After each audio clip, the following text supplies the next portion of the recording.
our historical piece, we revisit the world of this old bird, the B-47 Stratojet. I was in the Air Force when these came online, and I remember how much we thought of the airplane. Join us as we turn back the pages of time.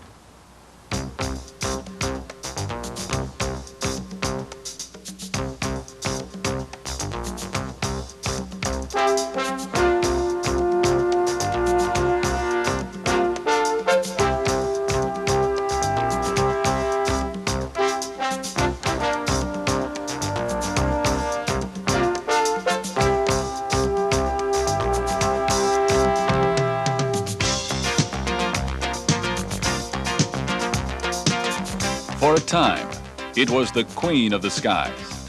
And although it never fired a shot in anger, the B-47 Stratojet occupies a place as one of the pivotal jet bombers in aviation history. Here is the story of the jet and the men who flew it.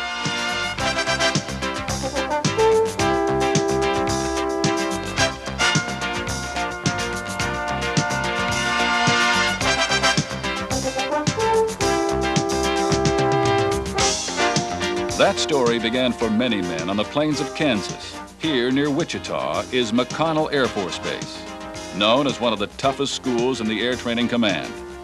The men who came here learned to fly one of the hottest airplanes of its time, the Boeing B-47.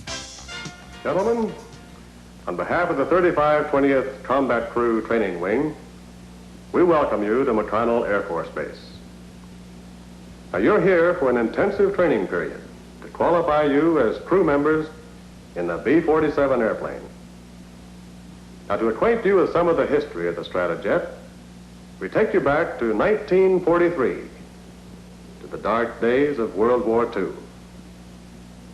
At that time, the B-17 was the mainstay of the Army Air Corps. The Super Fortress, the B-29, was just starting in production. At the request of the Air Force, the Boeing company began studies on the next generation of big bombers. This would be a bomber with something new at the time, the jet engine. These studies, thousands of research hours, and exhaustive wind tunnel tests led to a six-jet swept-wing airplane. On December 17, 1947, exactly 44 years from the day the Wright brothers flew at Kitty Hawk, the XB-47 took to the skies. That flight sparked a revolution. Jet-powered airplanes were definitely here to stay. By early 1948, the Air Force had decided it wanted Stratojets, lots of them. That decision led to reopening of the government B-29 plant in Wichita, Kansas.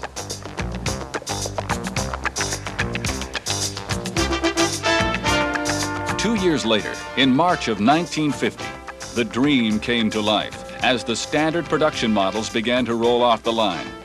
Within 4 years, 100 B-47s had been built. The first production model was not the end. A continuous program of development kept the Stratojet in front. From the current model was developed the RB-47, a reconnaissance model. The radical new design was powered by six 6,000-pound thrust J-46 GE-25 engines, which are grossly underpowered by today's standards. But still, it gave the Stratojet a maximum performance of 606 miles per hour at 16,000 feet. Still, the B-47 often needed help getting airborne under conditions of extreme weight. And that's where JATO bottle thrust provided an additional 33,000 pounds of thrust. So, gentlemen, that's the airplane. Now, you'll learn that she flies by teamwork. A combat crew of 3, aircraft commander, pilot, and observer. Now, you pilots may just as well regard the observer as the blue chip passenger.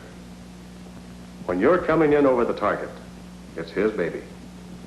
When your observer calls for a sight and station, all this vast program, all this effort, is no better than the observer's skill in those few seconds over the target.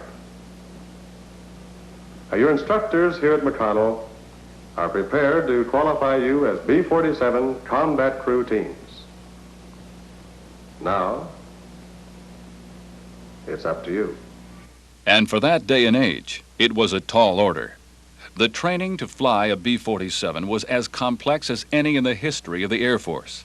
A seemingly endless mass of systems and procedures were involved.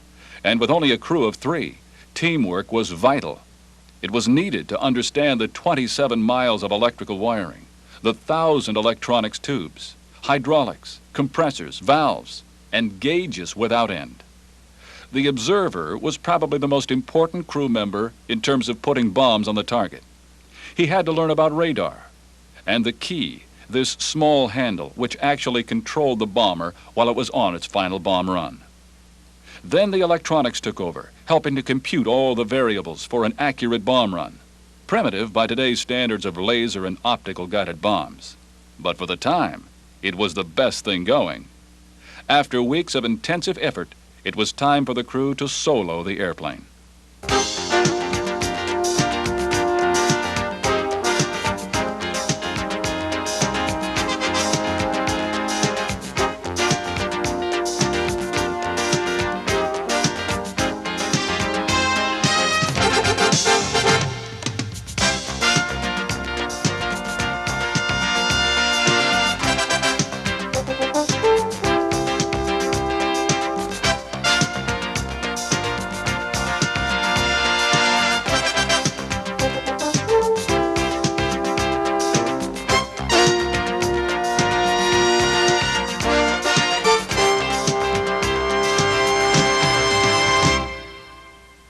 More often than not, the outcome was predictably routine.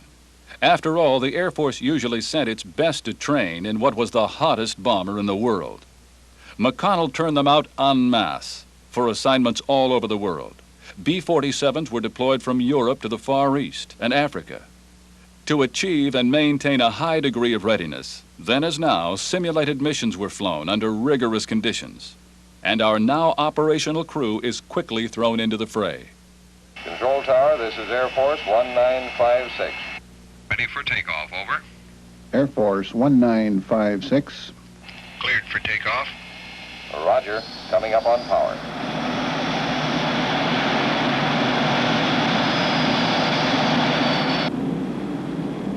Although it was heavier than any World War II bomber, including the B-29, the B-47 was classified as a medium bomber.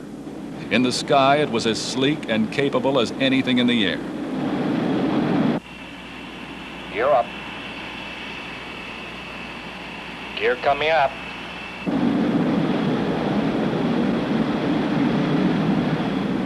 The B-47 could climb at 4,600 feet per minute and had a range of over 4,000 miles. But like any jet, it was very thirsty, and refueling was a common practice. Tom, our scheduled refueling time is 2400. It's about 6 minutes to go.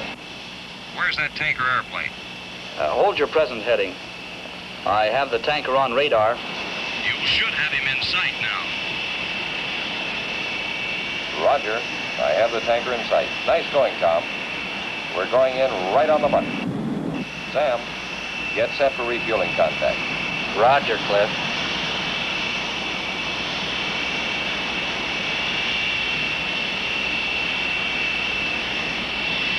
Refueling checklist complete.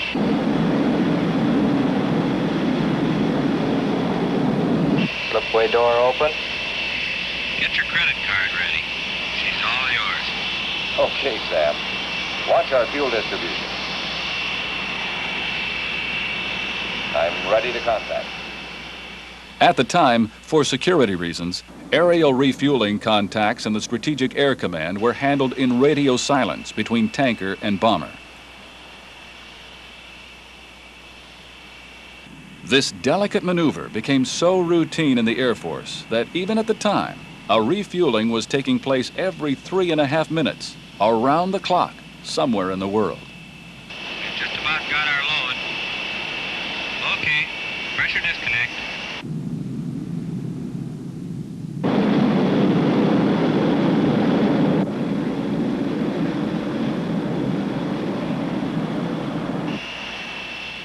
Refueled and ready to fly through the long night to the target, a sleeping city 7 miles below. At dawn, exactly on schedule, bombs away. Steady on 045. We're on autopilot. Roger. I have the target on radar. Center the PDI and give me second station. The PDI is centered. You have second station.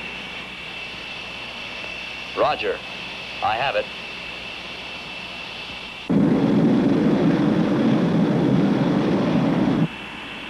Time to go, 180 seconds. This was the payoff. 3 men, a machine, and the skills of thousands of people funneled into a few critical seconds. You have 30 seconds before bomb release.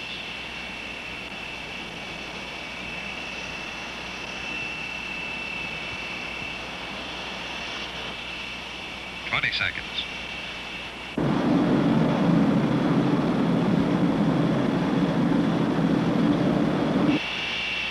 10. 5, 4, 3, 2, 1. As it turned out, the B-47 never did drop bombs in anger.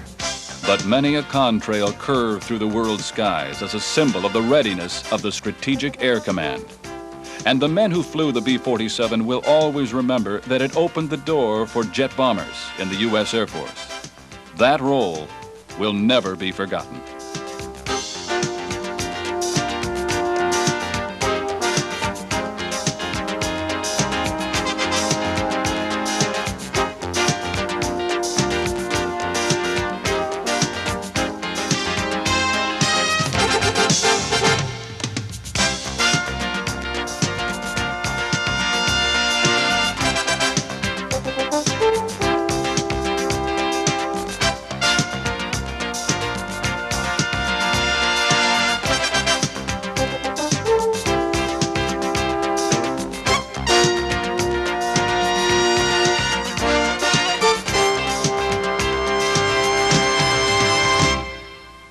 There aren't many B-47s left these days, but this one at the Museum of Flight in Seattle is one of the finer examples still in existence.